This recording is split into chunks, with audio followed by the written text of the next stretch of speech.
Las estructuras if y las estructuras if-else no son muy eficientes cuando se desea ejecutar de forma repetitiva una determinada instrucción. Por ejemplo, si se quisiera mostrar un mensaje 5 veces, podría pensarse esta solución: crear una variable veces que inicie en valor 0 y una estructura de control if que valide. Si veces es menor a 5, entonces mostrar el mensaje. Esto intenta comprobar que si la variable veces es menor a 5, entonces al cumplirse se entra dentro del if y se muestra el mensaje. Y a su vez se incrementa el valor de la variable veces en una unidad. Así, entonces debería ejecutarse hasta mostrar las 5 veces deseadas el mensaje. Sin embargo, el funcionamiento real de este script es muy diferente al deseado, ya que solamente ha de mostrarse una vez el mensaje por pantalla. Al probarlo, nos damos cuenta que, al refrescar la página, efectivamente me aparece una vez el mensaje en una instrucción de tipo alert. Y en teoría estaría esperando que cuando haga clic en aceptar, visualice una segunda, tercera, cuarta y así tantas veces como lo haya programado.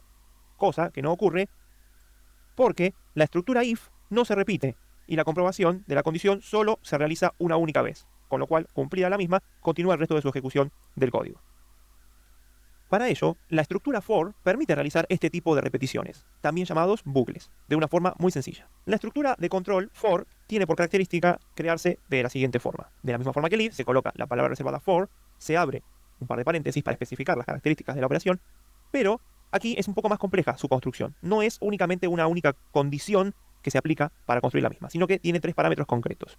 Lo primero es la llamada inicialización.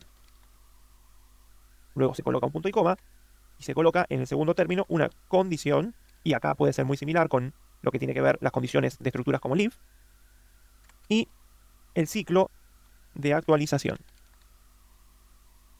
La idea del funcionamiento de un bucle de naturaleza for es la siguiente.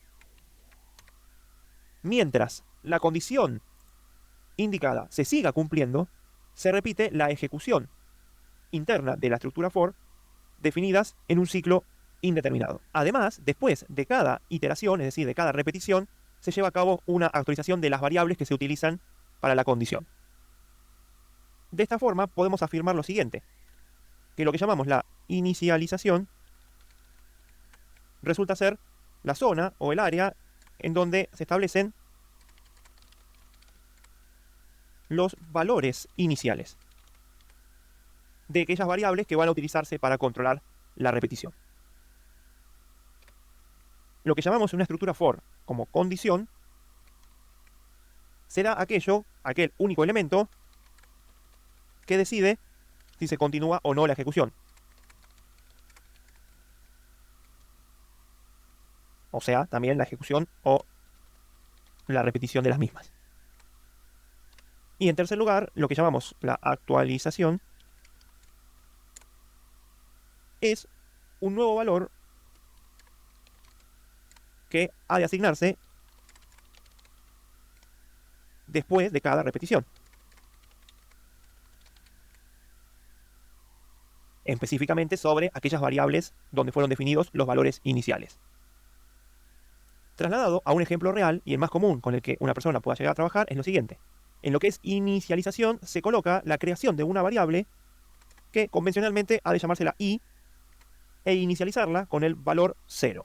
Esto es, dado que nuestro interés va a ser que se ejecute una determinada cantidad de veces basado en una serie de índices o posiciones.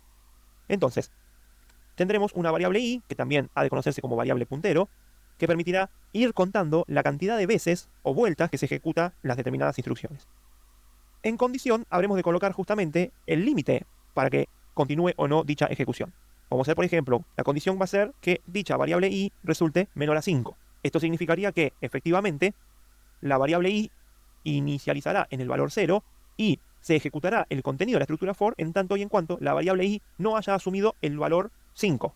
Mientras la variable i asuma los valores 0, 1, 2, 3 y 4 en este ejemplo, nos permitirá entonces cíclicamente que lo programado dentro del for se ejecute tantas veces como en el ciclo se determine. Y por último, en el bloque actualización se podrá colocar el mecanismo por el cual aumenta o incrementa la variable utilizada como contador de vueltas. En cierta forma, estamos trasladando a una estructura más lógica lo originalmente pensado en esta estructura if. Nosotros queremos que cada vez que se cumpla un ciclo o una vuelta, lo que utilizamos como referencia para contar las vueltas incremente en una unidad. En este caso, en lo que es una estructura for, la variable i cumple ese rol de ser el contador de veces o el contador de vueltas que se ejecuta una determinada instrucción. Así, de esta forma, al colocarle una instrucción, como ser la misma, mensaje, podemos confiar que al ejecutar el mismo, la variable i se inicializará en 0, se configurará que en la medida en que la variable i continúe siendo menor a 5 y que luego de ejecutar la vuelta se incremente una unidad, proceda a ejecutarse la determinada instrucción.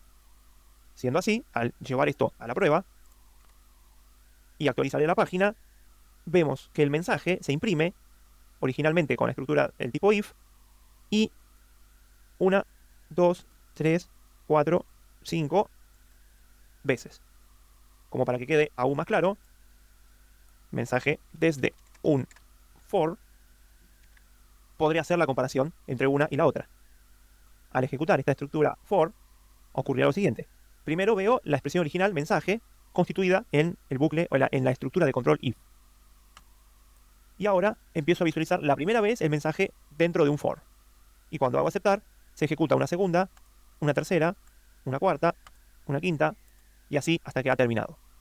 Entonces, podemos decir que la estructura for es una estructura de control más natural cuando necesitamos que cierta instrucción se ejecute de manera cíclica ante una determinada condición, una determinada cantidad de veces o una determinada cantidad de vueltas.